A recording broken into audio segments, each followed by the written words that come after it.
ఈ రోజే డౌన్లోడ్ చేయండి. మీ ఫేవరెట్ షోస్ చూడండి. అయ్యా నమస్కారం భక్తవత్సలం గారు. నమస్కారం నమస్కారం పేరయ్య గారు, రండి రండి. ఏంటి పేరయ్య గారు, ఫోటోలు తెచ్చారా? మీ అమ్మాయికి తగ్గ అబ్బాయిని ఈ స్టేట్ మొత్తంలోనే ఏరి కోరి తీసుకొచ్చానయ్యా. ఆ,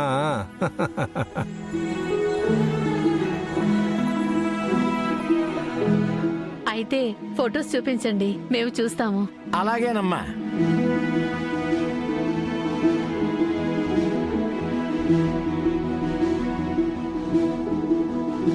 ఒరే పండు, అయ్యా అంబికాని పిలవరా. అలాగే అయ్యా. మనం ఎన్ని చూసినా అబ్బాయి నచ్చాల్సింది అంబికా కదండి. తాతయ్య, అత్తయ్యకి నచ్చిన వాడినే పెళ్లి చేసుకుంటానంతని చెప్పింది కదా.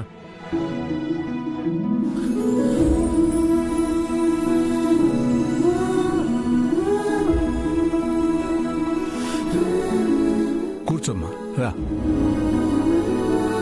పేరయ్య, నీ దగ్గర ఉన్న ఫోటోలు మా అమ్మాయికి ఇవ్వు. మా అమ్మాయికి ఎవరు నచ్చితే వాళ్ళని సంప్రదించి ఆ అబ్బాయిని మా అమ్మాయికి ఇచ్చి చేద్దాం.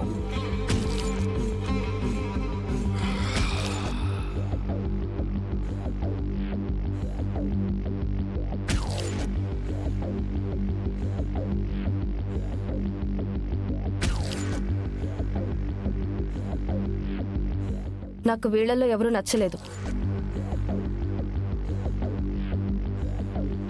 ఇంకా కొన్ని ఫోటోలు ఉన్నాయమ్మా.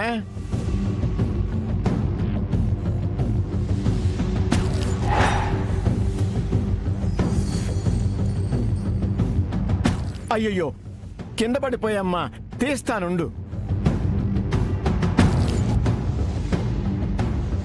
అమ్మా, ఆ ఫోటో మీకోసం కాదమ్మా. నాకు ఈ అబ్బాయి నచ్చాడు.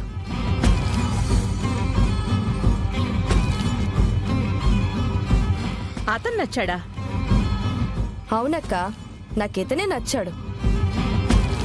నాన్న, మీరు ఈ సంబంధం మాట్లాడండి.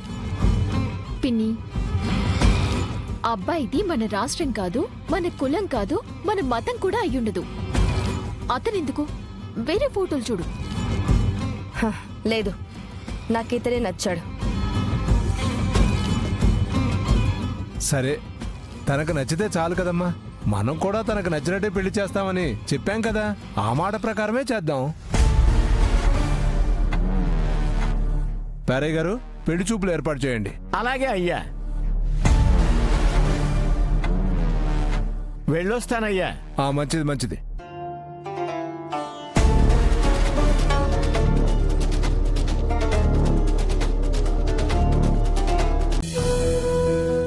లక్ష్మమ్మ, లక్ష్మమ్మ, ఏంటి పండు? అమ్మా, ఈ విషయం నీకు ఎలా చెప్పాలో అర్థం కావట్లేదు. ఏంటి పండు, నాకు చెప్పడానికి ఆలోచిస్తున్నావు? అసలేంటో చెప్పు. ఏట్లేదమ్మా, నువ్వు దత్తతాపేసిన దగ్గర నుంచి వస్తమ్మా చారు కేశవయ్య గారు ఇంతవరకు రూమ్ నుంచి బయటికి రాలేదు.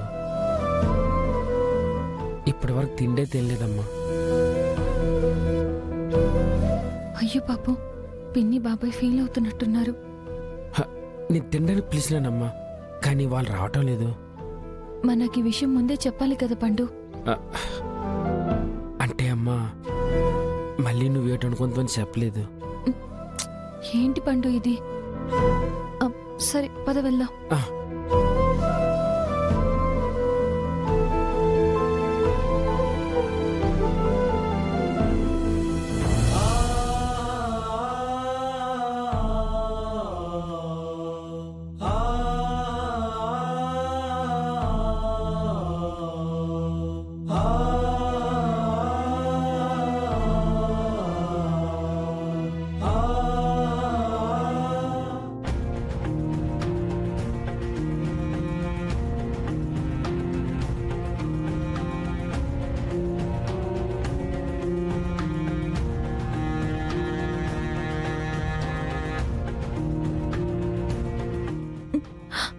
వసుదమ్మ, చారుకేశ్ బాబాయ్, మీరిద్దరూ నన్ను క్షమించండి.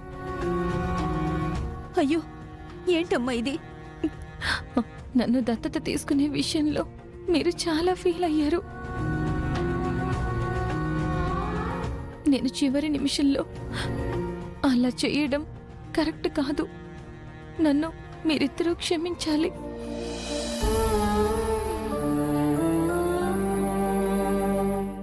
లక్ష్మి లేమా, నువ్వు క్షమాపణలు కోరడం ఏంటమ్మా? నిజంగా మేము కొంచెం నిరుత్సాహంగా ఫీల్ అయ్యాం. ఎందుకంటే మీ పిన్నుందే, తను పెళ్ళైన దగ్గర నుంచి ఎన్నో మాటలు పడిందమ్మా. ఎక్కడికి వెళ్ళినా తను అవమానాల పాలైంది. తను ఏ శుభకార్యానికి వెళ్ళినా అపశకునంగా భావించేవాళ్ళు.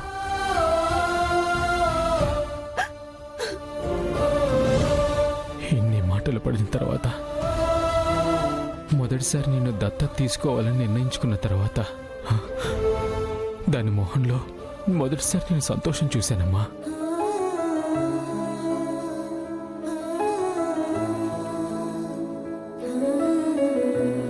ఈ 2 రోజులు ఆ సంతోషంతో ఎలా ఉందంటే, అంత ఆనందం మా పెళ్ళైన తర్వాత ఈ 2 రోజులే ఉంది.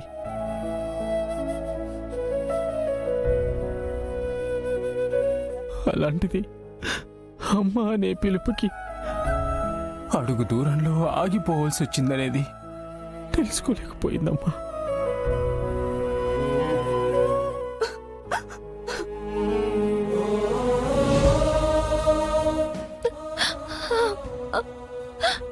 సారీ పిన్ని. అయ్యో అలా అంటావేంటమ్మా? ఏదో నీలాంటి అమ్మాయి నాకు పుడితే ఎంతో బాగుందని చాలాసార్లు అనుకున్నాను. అలాంటిది ఈ దత్తతతో నువ్వే మా అమ్మాయి అవుతావని మేం చాలా సంతోషపడ్డాం. కానీ నువ్వు దత్తత వద్దు అనేసరికి ఆ మాటని జీర్ణించుకోలేకపోతున్నాం.